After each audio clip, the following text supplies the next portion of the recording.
మీ destination ఏదైనా ప్రపంచంలో ఏ మూల ఉన్నా CN travel explore the world your way. అమెరికాలో తీవ్ర విషాదం. తెనాలి యువతి దుర్మరణం. కారులో వెళ్తుంటే ప్రమాదం. మరో ఇద్దరికి తీవ్ర గాయాలు. 2 నెలల క్రితం ఎంఎస్ చేసేందుకు అమెరికాకు ఉద్యోగ ప్రయత్నాలలో ఉండగా రోడ్డు ప్రమాదం. తీవ్ర గాయాలతో మృతి చెందిన వందన పరిమళ.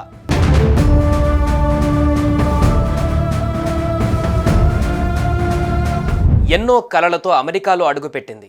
కష్టపడి చదివి ఎంఎస్ పూర్తి చేసింది. త్వరలోనే ఉద్యోగం కూడా సాధించి అందరూ గర్వపడేలా చేస్తానని తల్లిదండ్రులకు మాటిచ్చింది. ఇంతలోనే రోడ్డు ప్రమాదం ఆమె కలలన్నిటినీ దూరం చేసింది. అమెరికాలోని టెన్నీసీ రాష్ట్రం మెంఫిస్ నగరంలో శుక్రవారం రాత్రి జరిగిన రోడ్డు ప్రమాదంలో గుంటూరు జిల్లా తెనాలికి చెందిన యువతి 26 ఏళ్ల నాగశ్రీ వందన పరిమళ దుర్మరణం పాలైంది. తెనాలికి చెందిన నాగశ్రీ వందన పరిమళ ఎంఎస్ చేయడానికి అమెరికా వెళ్లారు. అమెరికాలోని టెన్నెసీ రాష్ట్రంలో చదువుతున్న ఆమె డిసెంబర్ 13 శుక్రవారం రాత్రి తన కారులో ప్రయాణిస్తుండగా ఒక ట్రక్ ఆ కారును ఢీకొట్టింది. ఈ ఘటనలో తీవ్ర గాయాల పాలైన ఆ యువతి హాస్పిటల్లో చికిత్స పొందుతూ మృతి చెందింది.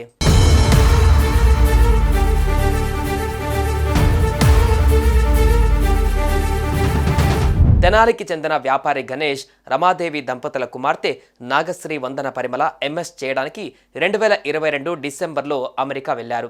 వందన అక్కడి టెన్నెసీలోని యూనివర్సిటీలో ఏఐలో ఎంఎస్ చదువుతున్నారు.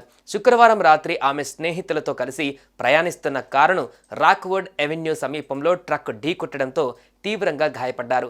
ఆమెను వెంటనే ఆసుపత్రికి తరలించగా అక్కడ చికిత్స పొందుతూ ప్రాణాలు కోల్పోయారు. విద్యార్థిని మృతదేహాన్ని వీలైనంత త్వరగా తెనాలి పంపించడానికి తానా ప్రతినిధులు ప్రయత్నిస్తున్నారని బంధువులు తెలిపారు.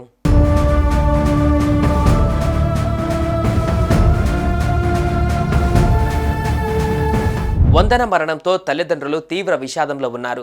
తన చదువు పూర్తయిందని, త్వరలోనే మంచి ఉద్యోగం సాధించి మిమ్మల్ని బాగా చూసుకుంటానని తల్లిదండ్రులతో చెప్పిందని, ఒకసారి ఇంటికి వచ్చి వెళతానని తెలిపిందని తల్లిదండ్రులు తెలిపారు. అలా చెప్పి కొన్ని గంటలైనా గడవక ముందే రోడ్డు ప్రమాదంలో మరణించడం వారిని తీవ్ర విషాదంలో ముంచేసింది. ఈ ప్రమాదంలో నిఖిత్, పవన్ అనే మరో ఇద్దరు తీవ్రంగా గాయపడినట్లు సమాచారం. వీరిలో పవన్ పరిస్థితి విషమంగా ఉందని డాక్టర్లు చెబుతున్నారు. నిఖిత్ ఆరోగ్యం నిలకడగా ఉందంటున్నారు. ఈ ప్రమాదానికి సంబంధించిన పూర్తి వివరాలు తెలియాల్సి ఉంది.